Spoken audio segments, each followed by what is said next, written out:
বলো। বৌমা দাও, তুমি তোমার মতামত দাও।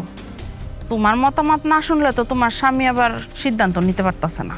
আম্মা, আপনি যেহেতু কইতেছেন আবার আমার স্বামীরও ইচ্ছা, তো আমার মতামত হইতেছে আমি আসলে কোনো সংসার ভাঙার পক্ষে না।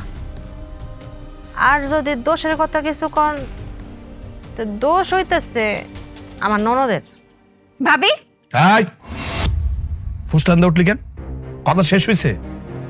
আগে তোর ভাবির কথা শেষ হইব, তারপর তোরা বলবি। তোদের কোনো কথা থাকলে আমি শুনবো। চুপ থাক, বলো। দেন রানী 2 মাস ধইরা আমগো বাড়িতে আছে। আর 2 মাস ধইরাই দেখতেছি সে রাত্রেবেলা একটা পোলার লাগে কথা কয়, সারা রাত্র কথা কয়। আবার এই পোলারে কইছেও যে 2 মাস তুমি অপেক্ষা করো, আমি আমার স্বামীরে তালাক দিয়া তোমার সাথে যামুগা, মানে ভাইগা যাইব আর কি। ভাবি তোমারে এইখানে ডাকা হয়েছে পরামর্শ দেওয়ার জন্য যে ডিভোর্সের পর আমার কাবিনের টাকা কিভাবে আনা যায়। তুমি কথা অন্যদিকে ঘুরাই নিতেছো কেন? চুপ থাক। আমি কি বলছি? আম্মা তুমি কিছু কও না কেন? আরে কি কইতাছ না কইতাছ আমি তো কিছুই বুঝতাছি না। আম্মা, আমার বোঝা শেষ। আমি এমনি এমনি বড় হই নাই, আমি মানুষ চড়ায় খাই। আর তাছাড়া আমার বোনটা কেমন আমি জানি না? হ্যাঁ, বিয়ের আগে ওর নিয়ে কয়টা বিচার হয়েছে আমি জানি না, নাকি ভুলে গেছি আমি সব? তোমরা আমার সিদ্ধান্ত জানতে চাইতেছো তো? আমি আমার সিদ্ধান্ত নিয়ে ফেলাইছি। আমি যা বলবো সেটাই মানতে হইব, এর বাইরে কিছু করা যাবে না। আম্মা, আমার সিদ্ধান্ত হইতেছে 1 সপ্তাহের মধ্যে রানী শ্বশুর বাড়িতে যাইব। রফিকরে কেমনে রাজি করাইবো, পায়ে ধরে রাজি করাইবো না কেমনে কি করবো আমি জানি না। সময় 1 সপ্তাহ। 1 সপ্তাহের মধ্যে যদি ও না যায়, এরপরে এই বাড়িতে ওর জায়গা হইব না। এটা আমার ফাইনাল কথা।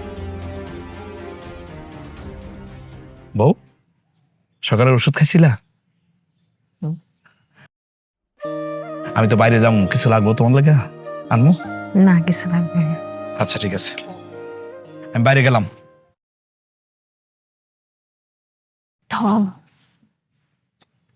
ভাবি তুমি ভাইয়ের সামনে এগুলো কি উল্টাপাল্টা কথা বললা?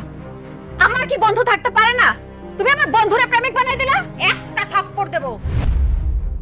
গলা নামায় কথা বল। আমি তোমার থেকে বড়, কোনটা প্রেমিক কোনটা বন্ধু ওটা বোঝার ক্ষমতা আমার হইছে। বৌমা তুমি আমার মায়ের সাথে এটা কেমন ব্যবহার করলা? আপনার মাইয়া আমার কি লাগে? আপনার মাইয়া আমার ননদ ছোট বোনের মতো। ও যদি কোনো অপরাধ করে ওকে শাসন করার অধিকার আমার আছে। কি অপরাধ করছি আমি? আমি আমার বন্ধুর সাথে সুখ দুঃখের কথা শেয়ার করতে পারি না? আমার কষ্টের কথা শেয়ার করতে পারি না? এই শেয়ার করাটা কি অপরাধ হয়ে গেছে? কইছে না গলা নামে কথা কও? তোর ভাইয়ের সামনে তো সম্পূর্ণটা কইতে পারিই নাই, তোর মায়ের সামনে কইস না। কি কইবা? কি কইবা কও শুনি? এ বন্ধুরে সুমা দেয় কেমনে? হ্যাঁ, সুমা দেয় কেমনে বন্ধুরে? আবার বন্ধুর সাথে কও আমি ভাইগা যামু, আমার স্বামীর তালাক দিয়া। লজ্জা করে না? কথা সামলায় কও। এই আম্মা তুমি কিছু কও না কেন? বৌমা তুমি এগুলা কি কইতাছ? মনে হয় তুমি ভুল কিছু দেখছো। আম্মা আমি সঠিক দেখছি, সঠিক শুনছি, আপনি এর মধ্যে কোনো কথা কইেন না। বাহ বাহ, তাই তো হয়েই গেল। এই সংসারে আমি খারাপ, তুমি ভালো, তোমার পোলার বউ ভালো, তোমার পোলা ভালো। থাকো, এই তোমরা সবাই এই ভালো সংসারে থাকো। আমি খারাপ, আমি এই সংসারে থাকবো না, আমি গেলাম গা। আরে শোন না যা যা। বৌমা তুমি এটা কি করলা? আমার দিলে তোমার মায়ের সাথে। রানী রানী